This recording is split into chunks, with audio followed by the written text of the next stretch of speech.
안녕하세요. 저는 강원도에서 이번에 시험을 합격한 장수생 1병행 합격자입니다.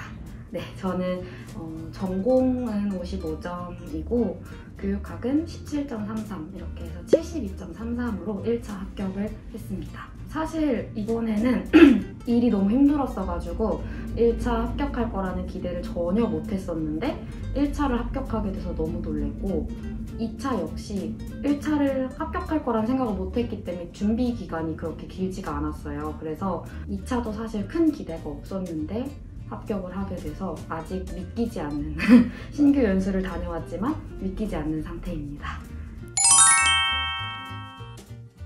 저는 사실 수험 생활 기간이 4년이어가지고 좀 여러 강사님의 강의를 들어봤어요. 방학 동안 다른 교수님 직강도 들어보고 또 다른 인강도 들어보고 그랬는데 그중에 2년을 최한솔 교수님 강의를 수강을 했어요. 2년 동안 들은 이유를 말씀드리면 사실은 기간제 교사로 계속 일을 하긴 했지만 수험생에게 가장 큰 부담이 되는 게 돈이잖아요. 그리고 또 기간제로 일을 하고 있기 때문에 시간도 되게 부족했어요. 그래서 그 기간제 교사 패키지라는 거를 알게 돼가지고 그거를 선택한 이유가 가장 좀 컸던 것 같아요. 처음에 그걸 선택했는데 듣다 보니 교수님 강의가 되게 담백하고 핵심을 짚어주는 부분들이 저의 학습 스타일과 잘 맞았던 것 같아요. 그리고 개그 코드가 살짝 비슷해가지고 종종 해주시는 그런 던져주시는 농담도 저에게는 좀 재밌었어가지고 지루하지 않게 강의를 들을 수 있어서 저는 좋았던 것 같고 최신 트렌드를 좀 잘 반영한 느낌이 들었어요. 사실 이번 시험에서도 지적장애 부분에 신강론이 많이 나왔었는데 그거를 교수님께서는 강의 때 여러 번 언급을 해주시고 잘 정리해 주셨어가지고 좀 도움이 많이 됐던 것 같아요. 그래서 최신 트렌드를 잘 반영한 강의여서 선택을 한 것 같습니다. 그리고 제일 좋았던 거는 한솔반 패키지가 저는 제일 좋았어요. 한솔반 프로그램이 사실은 저는 장의존적인 학습자이기 때문에 누군가의 도움이 늘 필요했는데 그 프로그램에 참여를 하다 보니까 억지로라도 하게 되고 조금 더 하게 되고 이런 부분이 이 교수님 강의를 선택한 이유지 않나 싶습니다. 저는 시기별로 일단 말씀을 드리면 1, 2월은 사실은 불합격의 아픔을 치유하는 시기를 늘 보냈었어요. 일단 떨어졌다 보니까 또다시 책상에 앉는 게 되게 힘들었거든요. 그래서 그 시기는 공부 습관과 마음을 다시 다잡는 시기를 보냈었던 것 같아요. 그래서 그냥 놓아버리기엔 아깝고 또 무언가를 하자니 마음이 아직 안 잡히고 그래서 그냥 책상에 앉아서 그 교수님 강의 중에 필기노트 자료 올라오는 거 카페에도 올라오더라고요. 그거를 활용해서 기본서 계속 정리하는 1, 2월은 그렇게 시기를 보냈습니다. 그리고 3월부터 6월까지는 주로 기출 분석을 했는데 제가 일과 병행을 하다 보니까 나는 남들보다 좀 속도가 늦다 이런 생각을 많이 했거든요. 그런데 크게 연연하지 않고 제 속도에 그냥 맞춰서 공부를 했던 것 같아요.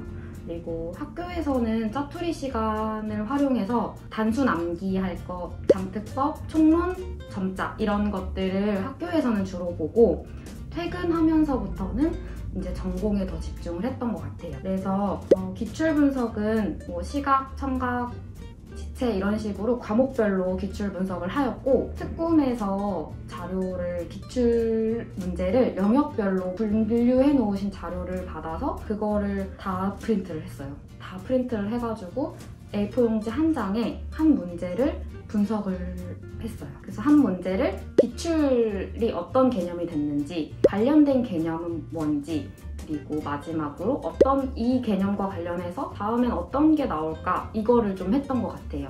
그래서 그렇게 해서 영역별로 나온 기출들을 다 뽑아서 풀고 분석을 하고 나니까 조금 더 머릿속에 잘 들어와 있는 것 같고 그걸 토대로 연도별로 다시 문제를 또 뽑아가지고 연도별로도 한번 해봤어요. 그렇게 해서 3월에서 6월까지는 그렇게 시간을 보냈습니다. 7월부터 8월은 방학 중이라 좀 공부할 수 있는 시간이 많았어요. 방학 중이다 보니까 시간이 많아서 백지 인출을 하는 시간을 보냈어요. 근데 처음부터 막 내가 아무것도 없는 종이에다가 개념을 술술술술 쓰려니까 그거는 잘 안 됐는데 마인드맵을 활용해서 마인드맵에 적혀있는 큰 범주에다가 관련된 내가 알고 있는 것들을 써보는 것부터 시작을 했어요. 근데 처음에는 빈 공간이 되게 많았었는데 빈 공간에다가 이제는 이론서를 그냥 보면서 채워넣는 것으로 마무리를 하고 점점점 비본서를 보지 않고도 제가 혼자서 채워나가는 연습을 했었습니다. 그리고 장특법이랑 총론은 빈칸을 뚫었어요. 그 아이패드 활용해서 빈칸 다 뚫고 그거 채워나가는 연습을 했습니다. 근데 처음에는 주로 키워드를 중심으로 했었는데 나중에는 좀 뭔가 점점 문장을 통째로 이제 뚫어가지고 그렇게 빈칸을 채워가는 연습을 했습니다. 그리고 마지막에 9월부터 11월까지는 모의고사 기간이잖아요. 그래서 모의고사를 풀고 백지 인출하는 과정을 보냈는데 모의고사를 풀면서 제가 습득하지 못한 개념 그리고 잘못 알고 있는 개념들을 또다시 정리를 하면서 그거를 집중적으로 공부를 했고 장특법이랑 총론 역시 그렇게 백지 인출을 했습니다. 그리고 모의고사 하면서 답안을 작성해서 저는 꼭 첨삭을 최대한 올리려고 노력을 했어요. 왜냐하면 그 피드백이 저한테는 도움이 꽤 많이 되더라고요. 그래서 저는 시기별로는 이렇게 공부를 했습니다. 서브노트를 제일 많이 활용했던 것 같아요. 교수님께서 21년도 언젠가 한번 여기 학원에서 특강을 해주신 적이 있어요. 그래서 거기에 왔더니 서브노트를 주시더라고요. 그래서 그거를 받은 거를 정말 2년 동안 너무 잘 활용을 했어가지고 제가 공부 팁은 그 서브노트인 것 같아요. 그래서 거기다가 기출 분석하고 거기다가 또 관련된 개념 적고 신강론 옮겨 적고 이래서 저는 시험장에도 그거 한 권 들고 갈 정도로 그것만 계속 보고 또 보고 아마 그게 제 팁인 것 같아요, 서브노트. 왜냐면 기간제 교사로 일을 하면서 시간이 부족해요, 사실은. 나만의 서브노트를 만들고 뭐 나만의 단권화 자료를 만들고 이러면 너무 좋지만 시간이 부족하기 때문에 얻어서 쓸 수밖에 없는데 되게 좋은 자료였다고 생각해요. 활용하기에. 그리고 저는 스터디도 많이 했어요. 왜냐면 저는 장의존적인 학습자이기 때문에 스터디를 많이 했는데 저는 지방에서 살아서 스터디를 구하기가 되게 어려웠어요. 그래서 온라인 스터디를 많이 했어요. 전공 같은 경우에는 따로 스터디를 할 수가 없어서 구루미 캠 스터디를 해서 제가 공부하고 있는 거 그냥 거기에 집중하려고 그 공부하고 있는 거를 이제 캠으로 켜서 다른 선생님들에게 보여주면서 계속 책상에 앉아있는 거 그런 거를 했고 그리고 밴드 스터디를 활용해가지고 점자, 총론, DSM-5 그런 것들을 계속 하루에 한 번씩 문제 올리고 답변 달고 이런 식으로 해서 스터디를 활용했습니다. 2차는 저는 스터디를 했어요.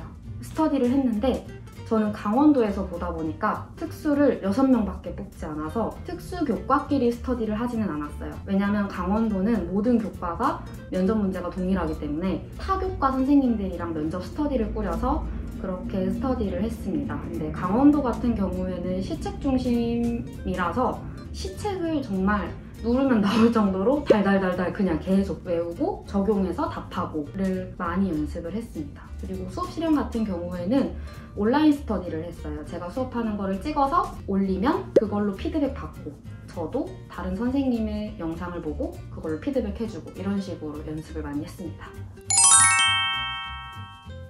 저는 4년 동안 준비하면서 가장 중요하다고 생각했던 게 컨디션이랑 멘탈이 제일 중요하다고 생각했어요. 사실 계속 공부를 하다 보면 매번 집중이 잘 될 수는 없잖아요. 지치는 날도 있고 하기 싫은 날도 있고 진짜 답답하고 숨 막히는 날도 너무 많은데 그럴 때까지 억지로 책상에 앉아있으면 저는 사실 더 안 된다고 생각을 해서 저는 그때는 잠시 나를 위한 시간을 보냈던 것 같아요. 한번 리프레시 시켜주면 더 집중도 잘 되고 효율도 더 올라갔던 것 같아서 저는 컨디션이랑 멘탈을 관리하는 게 제일 중요하다고 생각합니다. 그리고 남들과 비교하는 것? 그거는 정말 안 되는 것 같아요. 남들은 이만큼 해서 벌써 이만큼 나갔는데 왜 나는 아직 여기지? 라는 생각을 저도 처음엔 되게 많이 했는데 이게 사람마다 속도가 다르더라고요. 그러다 보니까 그냥 나는 내 속도에 맞춰가는 게 제일 중요하다라는 생각을 해서 꼭 말씀드리고 싶었어요. 그리고 저는 1년 동안 새 단어를 계속 머릿속에 세뇌를 시켰어요. 델놈델이라고. 델놈은 언젠간 된다 라는 말을 저는 계속 1년 동안 곱씹으면서 수험생활을 했습니다. 그래서 아마 계속 열심히 노력하다 보면 저처럼 언젠가는 이렇게 되지 않을까 싶습니다. 저의 이런 말들이 올인하시는 분, 공부만 하시는 분에게는 사실은 큰 도움이 되지는 않을 것 같고 일과 함께 하시는 분들에게 더 도움이 될 것 같아요.